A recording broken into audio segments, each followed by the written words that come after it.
3 huruf H yang gak disukain Israel. Hamas, Hormuz, sama jangan-jangan Hijrah nih. Nah, di sini kita ada CEO-nya Bank Hijrah, Mas Nizar. Tepuk tangan Mas Nizar. Terima kasih. Assalamualaikum. Waalaikumsalam. Bro, sehat ya? Sehat, alhamdulillah. Masya Allah. Terus pemerintah lagi gencer-gencerin KB gitu. Tapi ternyata ada KB yang bisa jauh, nggak boleh ngomong gitu ya. Tapi ada KB yang udah ngasih manfaat banyak ke jutaan orang. Itu kita bisa. Di sini ada CEO-nya kita bisa, Mas Fikra. Welcome bro. Welcome. Assalamualaikum warahmatullahi wabarakatuh. Welcome di podcast MES, podcastnya MES Jakarta. Gitu. Jadi di sini ada 2 bos-bos dari perusahaan besar, gitu, dari Hijrah sama dari kita bisa. Gitu. Oke. Nah, ini langsung aja kali ya. Ini kan ekonomi syariah tuh selalu relate-nya sama boomers kan, gitu kan. Iya nggak sih? Bener nggak sih? Kebanyakan.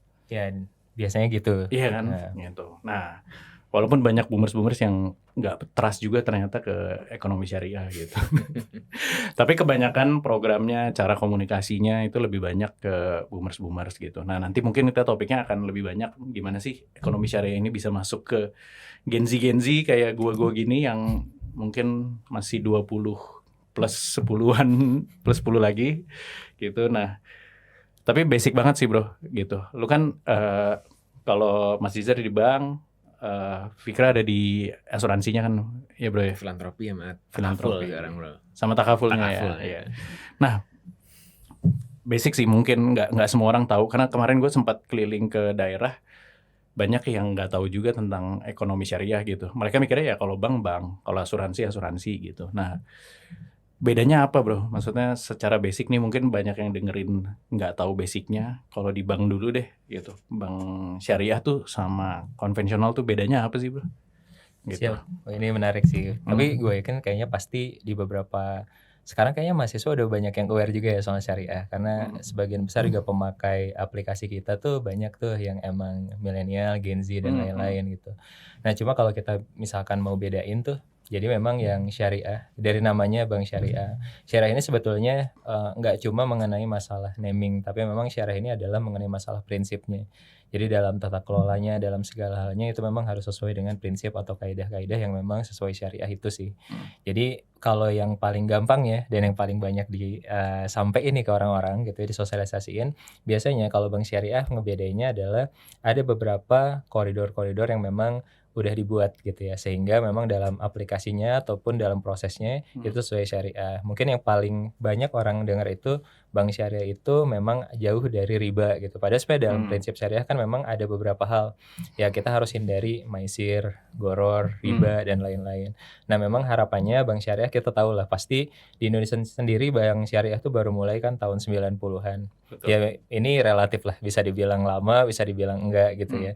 Cuma intinya adalah Bank Syariah udah lumayan lama ada di Indonesia, cuma memang tidak semua aware soal itu.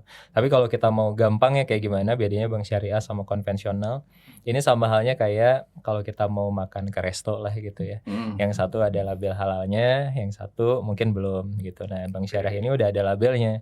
Labelnya pasti kan gimana, ntar dilihat dari prosesnya, dari akadnya dan lain-lain itu sesuai syariah. Sama halnya kayak mungkin yang penyelia halal tuh ngelihatin ini makanannya udah sesuai belum gitu ya, bahannya secara zatnya udah halal atau belum dan lain-lain. Jadi kurang lebih itu sih mungkin kalau secara prinsipnya. Nah ntar kita bisa ngobrol lebih detail lagi sih. Sip. Jadi analoginya masuk banget tuh. Apa ya kayak makanan ya, kalau ada yang halal sama enggak lu pilih yang mana gitu. Walaupun yang ini mungkin kelihatan lebih enak tapi belum tentu lebih tenang gitu. Betul. Om Fikra, kalau di insurance atau takaful tuh gimana bro? Ya. Bedanya gimana sih? Mirip-mirip sih sebenarnya. Kita nih meyakini ya kan Islam agama yang kafah ya bro, lengkap. Tapi sering mungkin orang kayak ini banyak nggak bolehnya, terus alternatifnya apa? Nah justru sekarang kita ngasih tahu bahwa karena kita yakini Islam agama yang lengkap, solusinya pun juga pasti ada. Gitu. Kalau di bank misalnya ada ribanya, ya kita sekarang punya bank syariah. Yes. Kalau model asuransi yang mungkin diinovasikan, sebenarnya kalau bicara sejarah nih bro ya, debatable. Tapi banyak yang bilang the original insurance itu inspired dari modelnya traders di Jazirah Arab waktu mereka pooling bareng-bareng dana sebelum berdagang keluar. Jadi kalau ada kapal yang nggak kembali, dana ini dipakai buat nyantunin keluarganya. Nah disitulah terus diadaptasi oleh merchant dari barat. Jadilah salah satu yang paling terkenal misalnya di Inggris ada Lloyd's yang waktu itu membuat asuransi kapal dan kebakaran dan segala macamnya ya. Nah tapi kan memang industri ini besar di ekonomi barat. Nah hadir asuransi syariah atau lebih dikenal sama istilah takaful atau saling menanggung, itu sebenarnya tadi bentuk jawaban Islam yang kita yakini pasti punya alternatif dan pasti punya solusi.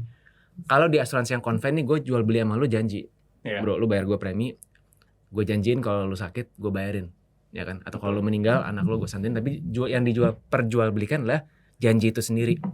Nah ini yang kalau di Islam kita tahu istilahnya namanya goror, memperjualbelikan ketidakpastian. Nah ini yang kita ubah cara kerjanya di takaful atau di asuransi syariah. Jadi orang itu tidak sedang bertransaksi jual beli, tapi lagi bertabaru. Bertabaru itu kayak donasi, lagi tolong menolong dalam suatu upaya kebaikan. Jadi bayangin gua Nizar sama lu nih, kita bertiga taruh uang di tengah ya. Tapi kita udah sepakatin, ini cuma kita pakai kalau nanti ada yang kena musibah di masa depan ya. Ada nggak yang pas naruh duit, gue pengen dapet nih, gue pengen dapet? Nggak ada, karena kan ini buat mengantisipasi resiko. Yang kita harapin nggak terjadi. Nah, sehingga jelas tuh nggak lagi memperjualbelikan satu janji, tapi kita lagi bertolong menolong dengan akad kayak donasi. Itulah yang bikin goror jadi boleh, karena akadnya sosial bro. Makanya deket sama kita bisa. That's why kita bisa sekarang punya saling jaga. Nih orang suka nanya kan, bukannya kita bisa filantropi nih, zakat, infak, sodako, sekarang kenapa ada asuransinya? Ya karena kita meyakini ini tuh kayak sebenarnya satu keluarga sama filantropi. Itu bahkan asuransi, gue bisa argue adalah bentuk filantropi yang strategis, bukan yang sporadis. Kadang kita kita kadang-kadang filantropi Indonesia kan dermawan banget nih, 7 tahun berturut-turut paling dermawan. Tapi gue ingin mengupayakan supaya kedermawanan kita ini naik level dari yang sporadis. Sporadis tuh gini, ada tromol di masjid didorong ke depan, ya belum sedekah di Jumat ini, sporadis kan. Jadi inget. Atau ngelihat misalnya nggak proaktif lah ya. Di online kayak, ada yang butuh bantuan nih, bantu deh. Lebih bereaksi ya kan terhadap suatu stimulan atau trigger. Takaful atau asuransi itu kan sebenarnya kita strategis ngeliat kayak kita desain yuk satu kecerekan yang bisa jadi safety net masyarakat kalau di masa depan ada resiko apapun tuh, sakit, kebakaran, meninggal, kecelakaan, macam-macam. Akadnya tapi sosial. Itu yang dihadirkan sama Islam, itulah takaful. Cuman nggak kayak bank nih, kayaknya bank lebih jago nih kampanye, orang udah lebih familiar lah bank dengan mudarabahnya, dengan murabahannya gitu ya. Udah lebih lama. Kalau takaful nih orang apa ini gitu, malah orang taunya ini merek perusahaan asuransi. Benar. Soalnya dari Malaysia ya. Gitu. Padahal ini istilah mekanisme asuransi dalam Islam disebutnya takaful. Gitu. Wah interesting. Kalau dolar naik tuh juga masuk ke musibah nggak bro? Yang bisa dihandle sama tergantung persepsi ya bro. Anda banyak nggak pegang dolarnya? Kalau banyak ya nggak jadi musibah ya. Oke, thank you bro. Nah, Mas Nizar lagi, Mas. Siap. Ini bro, banyak nggak banyak sih. Mungkin general orang kalau ditanya, ini ya yang gue ketemu di lapangan dan lain-lain ya. So kalau ditanya, even mereka bahkan levelnya bukan orang biasa ya, tapi mungkin tokoh agama di daerah tersebut gitu. Itu kalau ditanya pakai bank apa gitu, saya bank yang murah aja gitu, yang ngasih bunga lebih murah, ya itu yang saya pakai gitu.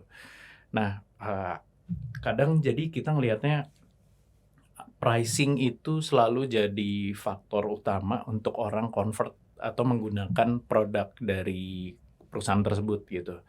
Nah, sedangkan syariah nih, kalau kita lihat kasat mata memang jauh lebih mahal gitu bro gitu. Jadi istilahnya kalau kita compare ya syariah sama konven gitu, misalnya mau KPR atau apapun pasti syariah jauh lebih mahal gitu, bahkan ada yang sampai 2 kalinya gitu. Nah itu kenapa sih masih kayak gitu dan itu akhirnya yang kalau gue di lapangan ngelihatnya yang nge-trigger orang nggak mau convert ke syariah gitu. Dan masih banyak banget paradigmanya yang bilang enggak lah ini lebih mahal, enggak lah gue tetap pakai yang ini gitu, bunganya nyekek gitu. Masih ada tuh yang komen-komen di IG kayak gitu.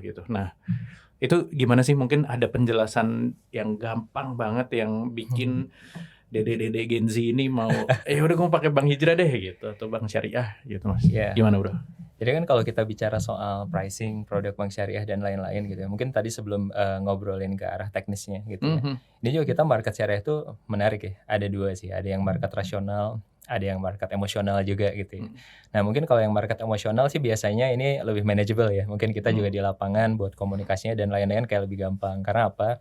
Mereka milih syariah ya karena prinsip mereka. Intinya kayak mungkin kalau kita ngutip kalimatnya Kiai Haji Ma'ruf Amin waktu di acara itu ya 99 ekonom yang pas kita nulis buku itu sebenarnya kan kalau tayamum itu boleh kan ya, kalau pas lagi nggak ada air gitu ya. Tapi kalau udah ada air kan sebetulnya tayamumnya jadi batal kan gitu. Jadi harus wudu tetap. Sama nih gitu.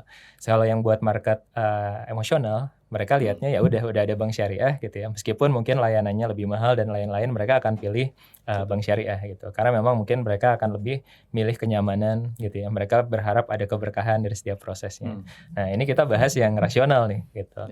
Nah, ini buat yang market rasional dan sangat wajar karena kalau kita bicara atau ngomongin bisnis atau bermuamalah, hitung-hitungan juga nggak masalah sih. Nah, cuma memang yang kadang persepsi atau generalisir dari sisi persepsi ini yang mungkin agak lumayan challenging khususnya buat kita pelaku syariah. Tadi mungkin statement atau premis di mana bank syariah lebih mahal dibandingkan bank konvensional gitu.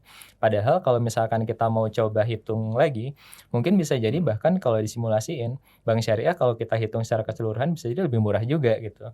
Contoh misalkan kalau kita berakad dengan konvensional, di sana ada bunga gitu ya, dan mungkin bisa jadi akan berubah sewaktu-waktu seiring adanya kenaikan gitu ya dari suku bunga Bank Indonesia ataupun perubahan kebijakan dan lain-lain gitu ya. Yang mana mungkin dalam 2 tahun atau 3 tahun pertama memang lebih murah. Tapi bisa jadi kan akan berubah gitu ya. Artinya dan itu bisa jadi nggak terprediksi perubahannya akan seberapa besar berubah kepada nilainya. Nah kalau yang di syariah gitu ya, kita misalkan mau beli mobil gitu ya, atau mau beli rumah, nilainya misalkan 1 miliar gitu ya, kan di sana udah ada tuh marginnya anggaplah kita jual 300 juta, jadi totalnya itu 1,3 kita jual kan. Nah selama 10 tahun, dan selama 10 tahun itu insya Allah tidak akan ada perubahan kan. Ya mungkin kalau dihitung-hitung bisa jadi mungkin pricingnya terkesan dari pas mau akad tuh waduh mahal banget ya Iya, gitu. dari awal pasti gitu. Harga jualnya 1,3 gitu ya. Padahal kalau ke konvensional mungkin cuma 1,2 atau 1,250. Tapi kan selama proses itu nanti kan bisa jadi kan dia ada kenaikan gitu ya, di tahun keberapa dan lain-lain gitu. Cuma kalau syariah itu sejauh tidak ada kondisi yang memang mungkin bisa dibilang force major dan lain-lain gitu, atau situasi ekonomi yang bisa dikatakan menjadi skala nasional yang besar, itu mereka akan tetap harganya gitu. Nah jadi sebetulnya kalau kita hitung baik secara hitung-hitungan atau kita formulasikan, sebetulnya syariah itu memang tadi selain secara emosional menenangkan, beberapa itu bahkan mungkin menganggap syariah lebih mahal karena pertama bisa jadi belum ada experience ke situ juga. Padahal kalau yang udah masuk nih, memang tadi pricing di awal kayak mahal, tapi pas udah ngerasain, oh iya ya nggak ada kenaikan angsuran nih selama 10 tahun gitu. Itu bisa jadi menenangkan mereka juga gitu ya. Mungkin ini yang biasanya orang ngerasa kayak, oh syariah tuh mahal dan lain-lain. Saya sih kalau ngelihat dari beberapa nasabah yang setelah kita jelasin pola seperti ini, mereka menganggap bahwa, oh iya ya, tapi kepastiannya itu gitu. Dan syariah juga kan mengatur banyak hal, tidak boleh ada 2 akad gitu atau 2 harga dalam 1 akad dan lain-lain gitu. Nah itu yang mungkin menjaga akhirnya kalau orang udah berakad di awal itu lebih tenang aja karena kemungkinan tidak akan ada fluktuasi dari sisi harga atau angsurannya dan lain-lain gitu sih. Itu sih mungkin yang paling sederhana ya. Meskipun kalau misalkan nanti kita hitung komponen-komponen biaya dan lain-lain, bisa jadi sebetulnya antara bank syariah sama bank konven itu ya tadi gitu ya.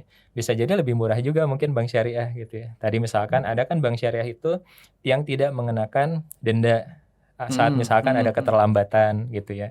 Nah jadi kan kalau misalnya kita hitung-hitung banyak yang konvensional, ini kita nggak cuma bicara bank ya, mungkin sekarang itu kan Gen Z itu kan erat kaitannya sama pinjol dan lain-lain. Bayangin tuh 1 hari kena denda, saat dia nggak bayar denda yang 1 hari itu dikenain denda lagi dan lain-lain. Memang awalnya kan kesannya kayak udahlah terjangkau murah, tapi dari dendanya itu bunga berbunga itu kan sebenarnya riba yang benar-benar ngeri ya gitu. Nah itu akhirnya kan cost-nya gede banget, bahkan bisa jadi yang dipinjam 30 juta dia harus bayar 100 juta. Nah tapi kalau syariah tadi mungkin kayak pricingnya lebih mahal, tapi kan nanti kalau misalkan dia ternyata belum bisa bayar, ada apa-apa, nggak dikenain langsung denda. Ada beberapa bank yang tidak mengenakan itu, meskipun bank syariah syariah bisa aja ngenain takwid atau takzir ya, meskipun nanti dari denda itu nggak dianggap sebagai pendapatan sebetulnya. Cuma syariah itu cukup menjaga dari hal-hal seperti itu sih gitu. Jadi sebetulnya banyak yang aspek-aspek yang kita bisa kaji, yang secara contohnya itu sebenarnya kalau diperhatikan lagi orang bakal lebih banyak tuh milih bank syariah. Dan ini yang bikin unik adalah makanya tuh banyak juga yang non muslim akhirnya malah pilih bank syariah. Karena kalau mereka hitung-hitung ya, kalau kita bicara non-muslim main bisnis gitu ya, apalagi mungkin dari beberapa kalangan gitu, kita tahu lah mereka hitung-hitungan matematisnya sangat luar biasa ya kalau soal bisnis gitu. Kok banyak yang milih syariah? Karena itu kepastian dari akadnya. Mereka nganggap bahwa nggak kena denda keterlambatan nih gitu ya, kalau misalkan ini. Terus dari denda itu nggak akan ada denda lagi, nggak berbunga lagi dan lain-lain. Mereka anggap lebih murah nih syariah, yang penting kan merekanya amanah gitu sebagai nasabah dan lain-lain. Terus mereka nganggap bahwa nilainya pasti nih kalau misalkan beli sesuatu pakai akad ini dan lain-lain. Jadi mungkin itu contoh yang paling relate ya sama kehidupan kita, karena biasanya kan masyarakat itu pakai pembiayaan bank syariah. Mungkin tadi ya soal pricing itu relate sama pembiayaan kebanyakan gitu. Kalau sama funding sebetulnya bank syariah banyak produk menariknya sebetulnya. Jadi mungkin sementara tadi di sisi pembiayanya kayak gitu sih. Pembiayaan kayak gitu ya. Tadi menarik sih, ternyata banyak yang non muslim juga pakai, even di Bank Hijrah juga banyak ya gitu ya. Banyak juga.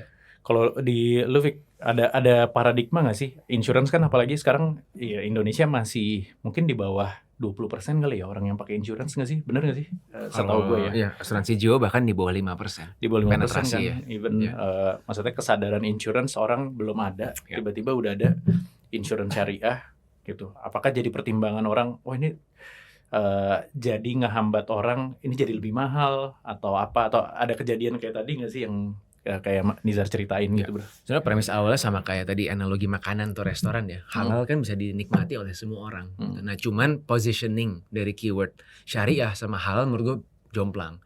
Halal tuh orang udah paham, ini maksudnya boleh. Daging kalau cutnya halal artinya higienitasnya lebih tinggi nih. Dia. Kalau syariah tuh apa? Nah ini PR nih bro. Anda sebagai ketum masyarakat ekonomi, saya sebagai pembantu Anda, sekum Anda sebentar lagi. Bro, tapi nggak, maksud gue ini menurut gue penting sih, karena halal has done a very good job in doing its branding. Jadi di dunia manapun sekarang kalau kita bicara ekonomi halal, gue ngerti nih it's modest fashion, ini makanan yang hygiene dan sehat, ini halal dan toiban gitu ya. Syariah ini bahasa yang sebenarnya kalau di luar finance tuh Islamic finance loh, jarang pakai syariah finance. Bener. Saya mempertanyakan kenapa kebijakan kita menggunakan keyword syariah? Membangun satu asosiasi baru yang orang belum kenal. Hence pertanyaan, apa bank syariah? Apa asuransi syariah? Ini lo taruh bismillah aja di polisnya, misalnya gitu kan. Itu banyak. Versus mungkin kalau halal, berarti pure dari hal-hal yang muslim nggak boleh. Kenapa nggak disetarakan aja? Itu salah satu aspirasi nih ya sebagai pelaku ya. Jadi sekalian curhat aja di sini. Nah tapi kalau kita bicara si saling jaga nih, ini menarik juga datanya. Karena kita ngelihat, dan ini salah satu konten strategi kita adalah kan menginterview anggota. Terus kita collab post bareng anggotanya. Nah ini udah beberapa kali bisa dilihat sendiri di Instagram kita. Ya non muslim yang ikut. Dan kenapa? Gitu. Karena mereka ngeliat satu pasti mereka ngeliat dulu ini sesuai keperluan. Karena asuransi kan ada banyak macamnya. Asuransi jiwa juga ada beberapa jenisnya. Asuransi jiwa berjangka, seumur hidup, endowment, unit link, macam-macam ya. Saling jaga kita kebetulan fokus di yang paling simple. Karena kan online ya, orang juga malas baca. Jadi kita cuma bilang, ini anggap lu kayak keanggotaan tahunan. Iuran kematian tiap tahun aja udah. Nggak kepake, misalnya lu dapat panjang umur, ya jangan dibilang angus dong. Artinya Allah kasih rezeki usia gitu kan. Uangnya dipakai buat nolong yang lain. Nah itu yang kita punya program sekarang kayak gitu. Nah dari teman-teman yang non muslim yang ikutan, satu mereka kebetulan cocok sama model yang kayak gini, nggak mengikat jangka panjang.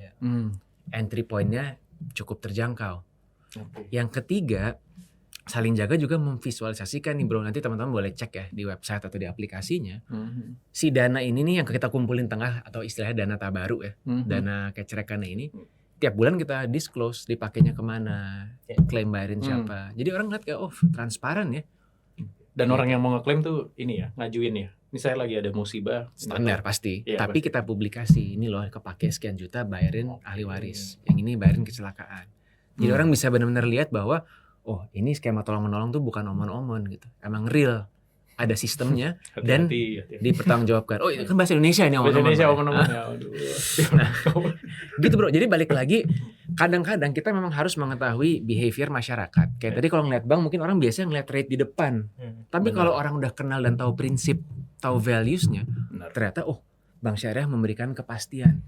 Asuransi syariah ternyata lebih fair, jelas. Hak ujroh gue sebagai admin RT ini admin kas di depan udah gue bilang gue ambil 30% ya udah that's it. Tapi dana ini dana umat. Beda kalau konven, premi lu langsung jadi pemasukan klaim itu adalah pengeluaran. Beda banget. Cara akuntansinya pun juga beda, cara pengelolaan. Inilah behind the scene yang I think the industry has a lot of homework untuk ngedukasi masyarakat. Kalau nggak orang skeptis lagi, apain aja? Di polis atau di buku nasabahnya ada bismillah, that's it. Padahal fundamentally beda banget. Nah ini sih yang kita, tadi makanya bahasa lo ini harus relate ke Gen Z, gue setuju. Karena emang harus dari muda ini edukasinya di biasa ini. Karena kan mereka kita bertiga nih umurnya mungkin udah hitungan mungkin 20-30 tahun lagi mungkin udah nggak lanjutin, kan yang lanjutin ini mereka kan Gen Z ini. Jadi gimana caranya kita bisa nurunin ke mereka supaya mereka tetap tertarik sama industri syariah ini kan, challenge-nya di situ kan. Tapi lu setuju nggak sih so far sekarang ya ekonomi syariah dari lu berdua ngelihatnya ya tadi ya bahasanya masih kurang membumi, masih kurang relate sama anak-anaknya sekarang gitu. Kalau gue lihat tuh masih banyak yang kurang gaul lah gitu. Dan orang kayak mungkin ya dari hijrah sama kita bisa nih menurut gue jadi salah satu jadi contoh ya gitu. Banyak banget yang akhirnya ngerasa keren nih gue pakai hijrah, keren nih gue sekarang anggota saling jaga gitu. Vibes itu tuh gue rasa udah mulai ada ya gitu. Tapi secara general defaultnya lu berdua ngelihat nggak sih ini sebenarnya masih kurang masuk ke area mereka nih gitu, masih terlalu boomers ataupun millennials ke atas sih gitu. Lu ngeliatnya berdua gitu nggak sih? Oke. Ya mungkin kalau kita ngelihat kalau pakai assumption ya bisa dibilang ya mungkin secara general kita lihat aja di ekosistem yang dekat sama kita lah ya gitu. Mungkin kalau itu kan memang harus based on data juga. Tapi based on data juga kalau kita perhatikan emang kan literation sama inklusi keuangan syariah agak berbeda ya gitu ya sama konvensional. Ya wajar lah dari sisi kapan mereka measure-nya juga lebih awal kan gitu. Nah cuma kalau kita lihat memang kayaknya faktor literasi ini jadi satu hal yang penting gitu, dan kayaknya syariah itu kesannya apalagi kalau buat Gen Z gitu ya, jangan kan Gen Z lah, kita juga pernah ngalamin masa-masa di mana gue juga pernah tuh sebelum akhirnya aktif di bank syariah gitu, agak minder buat masuk ke bank syariah gitu, udah kayak masuk pengajian kan maksudnya. Jadi kayak terkesan eksklusif gitu, eksklusif banget gitu. Artinya padahal syariah itu harusnya kita ngomongin keuangan syariah harusnya kan ini bersifat universal dan harusnya inklusif kan buat siapapun gitu. Bahkan banyak yang tadi dibilang non muslim pun banyak yang pakai gitu. Nah ini kayaknya tanggung jawab kita bersama sebetulnya. Baik itu apalagi kita kan di sini misalkan tergabung di MES juga dan lain-lain. Masalah literasi kita harus kerjasama sama regulator dan lain-lain, itu jadi satu hal yang penting sih. Nah cuma apa yang mungkin paling perlu kita lakukan improvement, gue rasa kayaknya memang tadi bagaimana mensimplifikasi aspek literasi ini sesuai dengan masa sekarang sih gitu, karena kan generasinya berbeda gitu. Harus nge-adjust ya. Kita harus mulai adjust lah gitu. Syariah itu jangan sampai terlihat masih kayak tradisional kayak zaman-zaman kita dulu gitu ya. Ya gue rasa kita kan punya bonus demografi yang luar biasa nih gitu, dan isinya pasti generasi di bawah kita, dan ekonomi sampai 2030 kan Gen Z yang bakal nguasain kan. Nah makanya mungkin kalau tadi on produk gitu tadi, salah satunya mungkin digitalisasi itu bisa menjadi salah satu faktor yang ngedorong ini. Karena kenapa? Interaksi antara generasi sekarang sama handphone tuh udah luar biasa gitu ya. Mungkin compare tuh kita ngobrol tatap muka gini gitu, mereka lebih banyak interaksi sama gadgetnya mereka gitu ya. Jadi itulah cara masuk gitu. Dan kita mungkin harus bikin fitur yang memang membuat mereka ngerasa comfortable bahwa oh ternyata ini ya bank syariah itu. Pertama, pemahamannya itu dari interaksi mereka sama aplikasinya. Itu yang hijrah lakuin juga gitu. Makanya kan gimana caranya kita bikin sesuatu yang mungkin cukup menyenangkan buat mereka. Kayak di kita kan sekarang Gen Z itu gue rasa udah tahu sih sebetulnya apa pentingnya pengelolaan keuangan gitu. Mereka juga udah menyadari pengelolaan keuangan yang baik kayak gimana dan lain-lain. Mereka juga mungkin sedikit banyak kayak tahulah syariah sedikit-sedikit gitu ya. Nah justru momennya adalah saat kita ini baik itu pemangku kebijakan atau yang menjalankan secara praktis, gimana kita masuk ke celah-celah yang memang mereka sendiri itu ruangnya di situ gitu. Contoh kayak misalkan kita Gen Z itu sekarang karena banyak influencer nih yang memang terjun langsung di dunia keuangan, cara manajemen keuangan apalah, banyak polanya. Ada yang ngomong pakai pola hijau, merah, biru apalah itu. Ada yang pakai pola pembagian tabungan segini buat investasi segini. Tapi prinsipnya sama. Mereka berarti kan punya awareness literasi keuangan itu bagus tuh. Nah, mungkin bank syariah bisa masuknya ke situ dan tanamkan nilai-nilai syariahnya ataupun terkait dengan syariahnya di situ. Itu kayak misalkan contoh syariah itu kenapa ada satu yang namanya makosid syariah gitu ya. Nah, ini gue mungkin bukan ahli banget di sini, cuma pengen nge-share salah satu makosid syariah adalah menjaga harta. Ya, menjaga harta. Sebenarnya kenapa ada bank syariah kan itu, menjaga harta itu minimal kalau orang masuk ke bank syariah dalam pengelolaan hartanya itu sesuai dengan prinsip syariah kan. Nah, ngejaganya tuh ngejaganya lu jangan sembarangan. Jangan sembarangan. Nah, setelah itu mungkin kita nanti punya fitur kayak di Hijrah tuh ada Hijrah Box tuh misalkan. Fiturnya buat ngelola keuangan. Itu kan sebenarnya buat ngejaga biar harta itu nggak dikonsumsi secara sembarangan juga. Ya kayak kita lah misalnya, apalagi Gen Z sekarang kan gue dengar malah banyak yang terjerat pinjol, malah judol dan lain-lain. Nah, syariah itu justru mungkin kita nggak nyampe ke pembiayaan dulu, nggak nyampe ke akad-akadnya dulu, tapi ke ranah yang mungkin paling dekat sama kehidupan mereka sehari-hari gitu. Ngelola keuangan. Mereka akhirnya aware, oh iya ya syariah itu sebenarnya kan secara keuangan ngajarin kalau kita tuh harus ngejaga harta kita. Jadi tetap ada buat sosialnya, ada buat investasinya, ada buat memenuhi kebutuhannya dan lain-lain. Even kayaknya di zaman Nabi juga begitu kan, gitu. Bagaimana mungkin dari sisi pemerintahan mengelola baitul mal mereka gitu ya, buat sosial, buat ini dan lain-lain. Nah, ini justru kita bisa masuk ke situ. Jadi nganggap syariah itu adalah bukan satu terminologi aja, tapi memang mereka ngerasain manfaatnya gitu. Jadi ngedepanin benefitnya dulu itu, ya gitu, dibanding ngasih tahu hukum, terus bahasa-bahasa gitu ya. Betul. Ini benefitnya tadi kan kalau gue lihat dari lu berdua kan transparansi, clear, komit gitu kan. Nah, itu yang mungkin bahasa yang bisa kita kedepanin. Nah, mungkin tadi dari beberapa apa yang gue mungkin mention dan agak lumayan loncat, tapi memang menarik ya, dimana intinya mungkin buat Gen Z sekarang literasi itu memang jadi perhatian sih. Ditambah inklusinya ya, karena Gen Z itu kan sekarang untuk kita bisa ngeinklusi ke sisi mereka, gak mungkin mereka tuh males kan datang ke cabang beli bank gitu. Kalau kita ngomongin bank itu kayaknya digitalisasi menjadi salah satu channel yang paling penting, dimana di sana kita bisa bikin satu fitur yang atau fitur-fitur yang memang mengedukasi juga dan juga mengajak mereka memang untuk bisa terlibat langsung ngerasain instrumen keuangan syariah itu kayak gimana. Gak cuma perbankan, yang biasanya juga nanti connect kan gitu. Kayak kita aja sama kita bisa kan kerjasama juga gitu ya. Kayak misalkan kayak sekarang ada beberapa program lah gitu ya, program misalkan sosial. Even sekarang yang paling dekat nih kayak kurban, kita kan ada juga. Nah, itu hal-hal yang sebenarnya kayak oh iya ya ternyata kita bisa juga tuh gunain tabungan itu untuk kebaikan. Nah, itu balik lagi makosid syariahnya jadi jalan tuh. Kayaknya kita harus mulai menyuarakan dari perspektif itu ya, sebelum kita hanya ngomongin soal no riba gitu-gitu. Gue rasa sih kalau itu harusnya ini ya, maksudnya secara teoritis memang begitu syariah, tapi kan bagaimana agar inklusinya makin tinggi, ini yang mungkin perlu kita kuatin. Karena kan ini jadi fenomena di syariah di mana literasi udah mulai naik, tapi inklusinya masih agak kecil kan. Nah, itu mungkin jadi PR. Mungkin dari gue perspektifnya itu dulu. Mungkin nanti dari Bro Fikra bisa nambahin juga sih. Agree. Gimana Bro Fikra?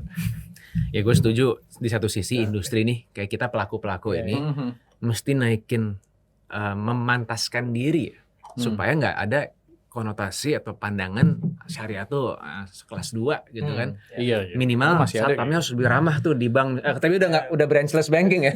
Baru udah ke cabang ya. Iya. Tapi standar. Tapi satpamnya ramah di Hijrah.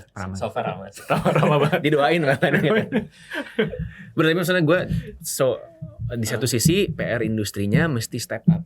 Makanya sekarang bagus banget dengan dorongan-dorongan di perbankan, asuransi juga kan mewajibkan spin off. Jadi harus komit, lu nggak boleh setengah-setengah lo, gitu kan.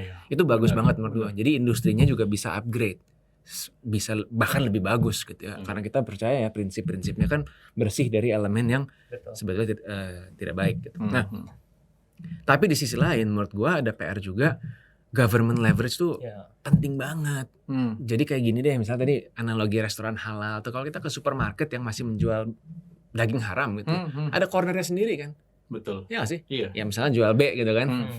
kita lewat tapi kayak udah jelas banget nih sign-nya kayak Muslim jangan kesini gitu kan. Ya, ini mungkin buat non Muslim mau gue beli gitu. Nah, gue melihat di industri keuangan belum seperti itu. Entah kenapa, I wonder. Gitu. Kenapa masih dianggap semua sama aja? Silahkan, pokoknya konsumen yang belajar sendiri sini, silahkan gitu kan. Agak gitu ya, bener ya. Padahal kalau di makanan jelas banget kan.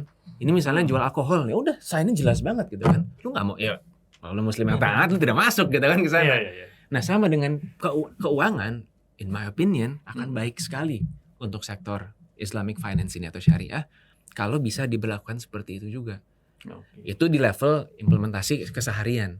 Di level literasi harus masuknya gimana bagi Muslim si Islamic finance ini is the norm, bukan the outlier, bukan the exception, atau bukan satu hal inovasi baru yang ditambahin. Karena gini misalnya anak gua sekolah field trip ke banknya konven. Gitu kan. Jadi kayak buat gue gimana ya yang justru principles-nya ini ditanamkan sejak dini. Gitu kan. Karena at the end of the day ini kan principles yang bagus dan universal. Nah, kalau itu bisa diberlakukan, gue percepatannya bukan multiplier effect lagi gitu. Lebih gila lagi. Jadi kayak ini ya bro, sebenarnya extremely harusnya default itu semuanya syariah. Gitu nggak sih? Halal. Defaultnya halal. Kalau non halal nih ada di sebelah sini, gitu kan. Betul. Jadi misalnya ada bank hijrah non halal nih, nggak gitu ya? Misalnya gitu mau ke sana gitu kan, kayaknya sih nggak mungkin ya. Bank haram, tapi mungkin coba realistis, ya nggak harus langsung kayak gitu kan. Diberikan lah buffer grace periodnya, ada edukasi, tapi supaya bersiap-siap bahwa memang akan menuju ke sana, karena pemerintah ingin melindungi khusus yang Muslim, jangan sampai hartanya tadi tidak terproteksi dari makosid syariah, hifz al-mal ya. Waduh, iya. Nah bro, ini kan gue tuh ini beneran ya, nggak bohong atau apa ya? Gue tuh pakai apps-nya Bank Hijrah sama Kita Bisa literally on daily basis gitu. Nah, bener-bener gue pakai setiap hari gitu, karena udah ngerasain manfaatnya lah, alhamdulillah gitu. Dan itu ya akhirnya ya udah istri gue juga mulai beneran dia pakai itu gitu. Mereka lagi banyak dong. Waduh, dikat yang itu lebih bahaya daripada ngomongin pemerintah. Lu bicara masa depan kali ya?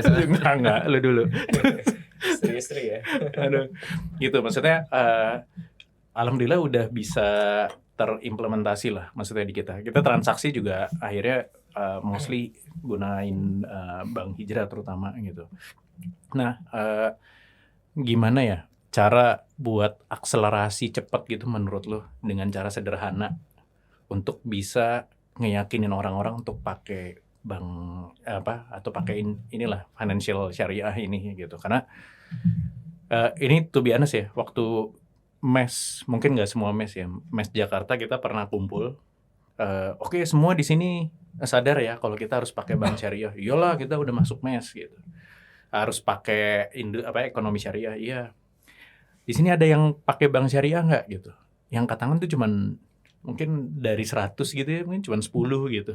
Maksudnya even orang yang udah ikut dan punya kesadaran masuk MES itu ternyata masih belum pakai gitu. Even punya aja gitu deh, lu nggak pakai setiap hari. Itu aja enggak gitu. Mungkin ke asuransinya juga jadinya begitu gitu ya. Defaultnya dia nggak pakai yang itu aja ya. Ada cara sederhana nggak sih yang kita bisa nge-trigger teman-teman ini supaya mereka langsung ya prioritinya bank syariah dulu gitu, atau prioritinya pakai insurance-nya syariah dulu gitu. Menurut lo apa ya yang kira-kira bisa dilakuin gitu quick gitu, yang oke, dengan gini nih pasti pada pindah deh gitu. Ya. Oke. Kalau ini sebenarnya tadi align sama yang Bro Fikra sampaikan sebetulnya di awal. Government driven itu penting sih tetap bagaimanapun ya. Kayak misalkan itu tadi sebetulnya defaultnya kalau bisa syariah yang pertama gitu ya. Jadi kayak misalkan kita kan bisa aja nih ya di bawah pemerintah kan ada BUMN, BUMD dan lain-lain. Sebenarnya asalkan pemerintah bisa minta gitu ya, seluruh misalkan karyawan atau perusahaan memberlakukan untuk mulai gitu ya membuka rekening syariah, itu juga sepertinya menjadi satu gerakan yang bagus juga gitu ya. Harapannya mungkin nanti dari sisi regulator, dari pemerintah pusat ke daerah dan lain-lain itu bisa diberlakukan, karena pasti ini sama halnya kayak di Malaysia kan, government driven-nya kan memang kuat juga kan. Jadi akhirnya secara market share juga naik gitu ya. Itu yang pertama. Nah, tapi kalau misalnya kita bicara di sisi grassroots-nya gitu ya, saya rasa memang main di ranah komunitas itu menjadi satu hal yang penting. Tapi artinya community-nya memang mesti di-develop sedemikian rupa sehingga memang si syariah ini secara word of mouth dan lain-lain memang bisa berjalan di community-nya gitu ya. Tapi sebelum masuk ke situ, balik lagi ke sisi capacity dari bank syariahnya juga gitu. Kalau bisa, udah bisa par lah sama at par sama bank konvensional juga, mungkin dari sisi layanan gitu ya. Artinya tadi mungkin sempat kesinggung soal satpamnya baik atau enggak. Mungkin kita lihat salah satu bank yang terkenal satpamnya baik ya di konvensional gitu ya. Berarti kan harusnya syariah. Apalagi syariah itu kan Islam itu mengenai hablum minan nas dan lain-lain diatur. Kenapa sih servisnya nggak lebih bagus daripada bank konven itu? Itu pasti akan menjadi satu virality juga kan sebetulnya. Ayo datang ke bank hijrah gitu ya. Buka rekening sama satpamnya cuma 1 menit jadi, satpamnya pinter, satpamnya baik, satpamnya ramah, itu juga bisa. Artinya mungkin itu refleksi dari sisi services bank syariah juga minimum harus at par juga sama konvensional. Fitur, layanan, user experience gitu ya, user interface juga harus dijaga. Apalagi sekarang ranahnya udah digital semua kan. Ya minimal fitur-fitur yang ada di bank syariah udah bisa ngimbangin fitur yang ada di konvensional. Karena kalau saya lihat di market itu orang tuh mau beralih. Cuma kalau udah mikir lagi, aduh tapi di bank syariah ini nggak ada kris. Di bank syariah ini nggak ada box-boxnya. Di bank syariah ini saya nggak bisa transfer ini deh gitu ya. Atau di bank syariah ini belum ada BI Fast dan lain-lain. Again, semuanya akan balik lagi kan. Artinya saat mereka masuk ke dalam rumah ini, dibikin nyamannya gimana gitu. Berarti fitur sama layanannya. Apalagi banyak konvensional itu mengeluarkan gimmick-gimmick buat Gen Z itu menarik kan. Basis point gitu ya. Terus ada gamesnya dan lain-lain. Gua rasa juga syariah asalkan memang ada tetap pagernya ya nanti dari syariah compliance-nya, gimmick-gimmick penting juga. Biar apa, masyarakat yang memang udah mulai bisa merasakan kenyamanan syariah itu, ya mereka jadinya lebih engage lagi sama si aplikasinya dan lain-lain. Ini kalau kita bicara digital. Jadi tadi ya, pertama government driven, terus masuk ke ranah community sambil dibawain services sama mungkin fitur yang juga bisa benar-benar fulfill apa yang memang dibutuhkan oleh market. Karena yang saya lihat memang di market itu banyak yang akhirnya churn rate-nya tinggi karena memang saat mereka perlu satu aplikasi ini baru bisa dipenuhi sama konvensional. Ya, jadi artinya perjuangan syariah ini selain tadi meliterasi, melakukan coba go to market-nya, tapi memang sambil improve juga sih gitu. Sehingga tadi pas orang udah masuk ke aplikasi ini, mereka cukup sticky sama aplikasi syariah ini. Mereka betul. Karena ujungnya yang dikhawatirkan adalah ya gue udah buka rekening syariah nih gitu, buka rekening A, buka rekening B, tapi pas gue mau ini nggak ada CMS, nggak ada ini, itu juga sama gitu. Makanya mungkin dari syariahnya perlu berbenah, community-nya tetap harus dibangun, dan kalau bisa community yang memang dekat dengan Islamic value itu yang didahulukan untuk bisa membawa nuance sama resonance yang bagus tuh di market gitu ya. Sama itu government driven harus kuat juga sih. Kalau dari si perspektif gue itu, jadi kayaknya kalau misalkan ada, mungkin market share-nya bisa tumbuh ya. Akselerasi gitu. cepat ya. Betul. Karena kalau kita hanya bermain di salah satu aspek aja, nggak saling menguatkan, agak berat sih gitu. Agree. Lo ada perspektif lain nggak, Frik? Ya harus seimbang, din dan dunia ya. Maksud gue gini, tadi kalau bahasanya Bro Niza kan rasional dan emosional ya. Ya memang kita punya PR sebagai umat muslim ya, terus mempelajari ya, terutama mungkin di aspek muamalah tijarah yang itu nggak didapetin by default di sekolah pada umumnya kan. Tapi dunianya, sisi servisnya, pragmatismenya, ya kita sebagai pelaku mesti bisa compete, mesti fastabiqul khairat bro gitu kan. Nah, kalau pelakunya sudah, dan in my opinion hari ini sih, if not all sektor keuangan pasti sekarang udah punya alternatif yang halalnya gitu kan, yang syariahnya udah ada. Nah, tinggal sebagai umat gitu ya, kalau ngelihat masih ada kurangnya, kritisi. Kasih bentuk kepeduliannya dengan pakai dan kritisi gitu kan. Pakai dulu tapi biar tahu, jangan udah stigma dari depan kayak aku males lah gitu kan. Cobain aja dulu gitu kan. Buka aja belum gitu kan, maksudnya kadang-kadang. PR-nya dari pelaku-pelaku ini bikin accessible, inklusif ya kan. Tadi digital salah satu caranya gitu kan, biar ini tuh accessible loh hari ini gitu kan. Kalau di sini gue spesifik ngomongin mungkin dari sudut pandang takaful atau asuransinya ya. Karena kalau filantropi dan kedermawanan donasi itu kan alhamdulillah orang Indonesia emang udah jagoan. Jadi ketika di online-in, ya malah makin keren lagi. nggak ada masalah di situ. Tapi kalau bicara keuangan, ini kan yang sekarang lagi jadi PR bersamanya nih, gitu kan. Gimana ini sektor ini tumbuh, nggak kalah sama negara tetangga yang, iya sih Indonesia masih lebih gede by number of account. Iya karena populasi yang lebih banyak berkali-kali lipat. Jadi jangan dibanggain itunya, lihat penggunaannya, lihat aset kelolaannya gitu kan. Ini PR bersama nih, mau itu di bank, mau itu di takaful, mau itu di investment dan dimanapun yang lainnya. Gitu. Menurut gue sih tadi balancing di dunia PR-nya multi stakeholder. Jadi semuanya perlu gotong royong. Ini nggak ada quick win, nggak ada hack dari satu pihak. Government-nya harus jalan, industri pelakunya jalan, akademisi yuk ikut bareng-bareng kita tanemin dari mulai K-12 ya, dari mulai anak-anak masih kecil. Dan tentu saja pemerintah tolong bagi yang umat muslim ini sebagai negara yang muslim majority, tolong bentuk makosid syariah lindungi juga dari sisi keuangannya ya bro ya. Jadi nggak hanya dari sisi pangan, dari sisi konsumsi, tapi juga dari sisi keuangan. Keren. Wow, Masya Allah. Emang bos-bos ini keren banget. Bro, gue tuh punya dari dulu ya, ini mungkin terakhir ya. Gue selalu punya mungkin foundernya Hijrah lah, Mas Dima gitu. Selalu tuh ada obrolan, kayaknya Hijrah Group sama Kita Bisa tuh banyak value yang sama gitu. Kenapa sih? Maksudnya, ya kadang-kadang gue mimpi ini ya, mimpi apa namanya, impian babu ya. Apa kalau orang-orang bilang apa sih? Nggak tahu. Apa ya bro? Saya suka aneh-aneh nih. Hayalan babu.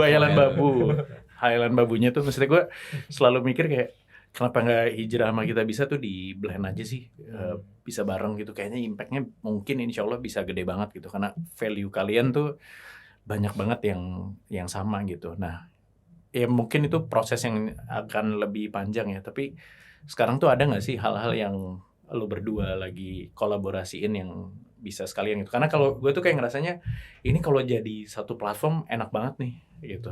Karena yang tadi gue ceritain kan gue alhamdulillah pakai setiap hari gitu, dua-duanya gitu. Tapi kalau jadi satu itu enak banget gitu. Namanya apalah misalnya Kita Bisa Hijrah gitu atau hijrah kita. Gue lagi nyari singkatan politikus tapi nggak ada. Ya. Gimana bro? Ada nggak sih yang lagi dilakuin nih kerjasama gitu? Coba bareng ngomongnya 1, 2, 3. Susah, karena beda lagi. Punya beda. Oke. Tadi kan aspek tijarinya clear lah ya, produk-produknya dan lain-lain. Sebenarnya syariah juga memang kita fokus ke aspek tabarunya juga gitu ya. Jadi memang kita juga sama Kita Bisa kayaknya kita udah banyak inisiatif yang dijalanin juga. Nanti mungkin dari Bro Fikra juga bisa nambahin. Jadi kan sebetulnya kalau kita bicara inisiatif yang ada di sosial atau tabaru banyak banget ya. Mau kita sifatnya donasi gitu ya, zakat, infak, sodakoh dan lain-lain. Atau memang sifatnya yang penggabungan dari produk-produk tijari gitu ya. Tapi memang sifatnya sosial gitu. Itu bisa dilakuin. Dan tadi apakah sebenarnya udah bisa ngeblend atau belum ya? Tentu bisa pastinya. Bahkan kita udah ngelakuin gitu ya. Karena kenapa? Kita punya visi yang sama gitu ya. Kita lihat tadi gitu ya. Ini bukan memanfaatkan market Indonesia yang filantropis dan lain-lain, tapi memang kita melihat tadi gitu. Soal makosid syariah, balik lagi kan, harta itu bukan hanya dimanfaatin untuk memperkaya diri dan lain-lain atau dikembangkan gitu ya untuk mendapatkan yang lebih profit yang lebih besar dan lain-lain. Tapi memang gimana harta ini bisa dimanfaatkan untuk memberikan impact yang lebih besar sih sebetulnya. Nah jadi kita sama Kita Bisa udah ngejalanin beberapa inisiatif. Waktu itu juga kita udah sempat ada yang terkait sama cash wakaf. Wakaf ya lagi. Wakaf juga udah gitu. Wakaf udah sempat kita. Jadi bisa dari Hijrah, betul. Pakai wakafnya Kita Bisa ya. Betul. Nextnya juga harapannya yang lagi kita bangun itu adalah gimana saat misalkan nanti nasabah-nasabah kita yang memang perlu asuransi dan lain-lain gitu ya, atau tadi gitu ya, takaful gitu ya, itu bisa difasilitasi juga gitu ya dengan kolaborasi gitu, misalkan Hijrah dengan Saling Jaga. Nah kalau yang saat ini yang lagi anget-angetnya, kita kan ini udah masuk Zulhijjah nih, kita udah tahu sebagai muslim 10 hari, bentar lagi udah mau Idul Adha gitu ya, kita bangun yang paling dekat nih programnya memang yang sebetulnya punya karakteristik Islamik yang memang kuat ya. Kurban itu kan memang salah satu anjuran bagi yang mampu juga gitu ya. Bahkan untuk yang mampu itu wajib lah untuk melakukan kurban. Nah kita sekarang ada tabungan kurban nih, tabungan kurban bareng sama Kita Bisa. Jadi nanti kalau masuk aplikasinya Hijrah tuh ada tuh hijrah eksekutif habis. Jadi ntar nabung di situ. Jadi biar diniatin. Nah itu aja kan beda tuh.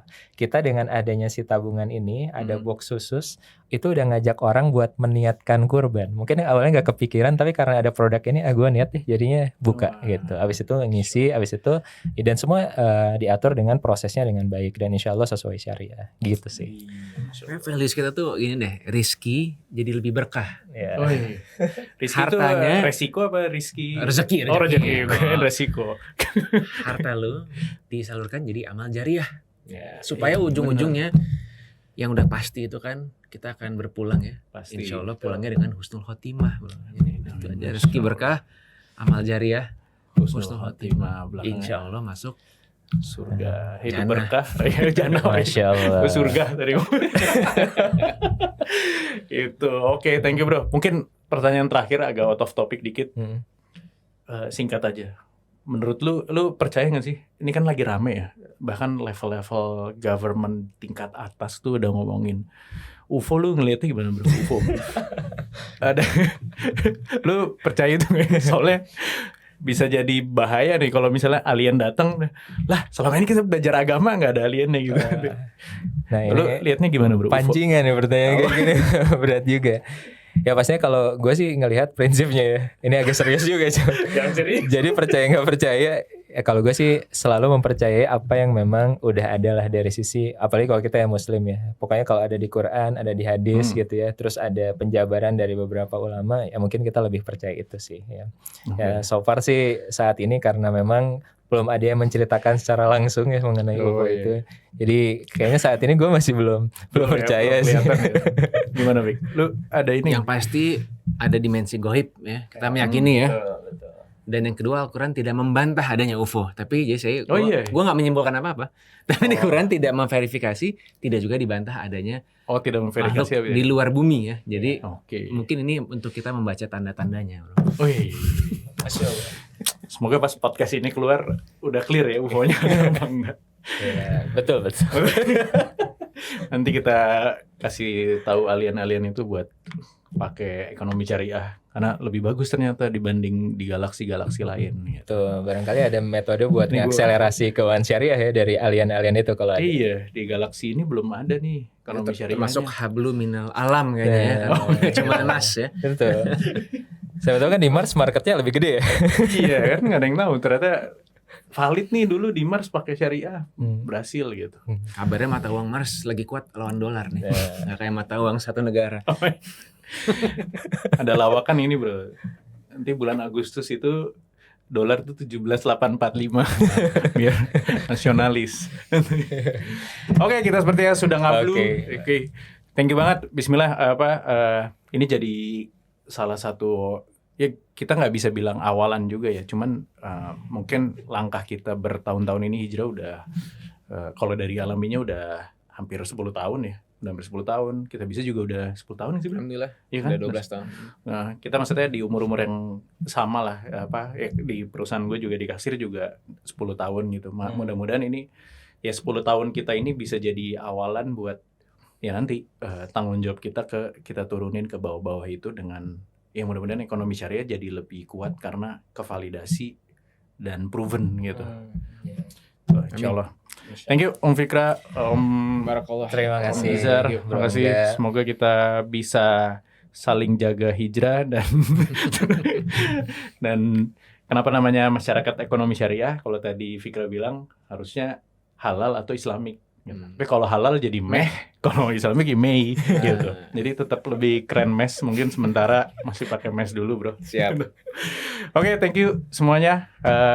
Bismillah, Thank you. mudah-mudahan kita bisa diberkahi. Amin. Amin. Amin. Thank you. Assalamualaikum warahmatullahi wabarakatuh. Waalaikumsalam warahmatullahi wabarakatuh.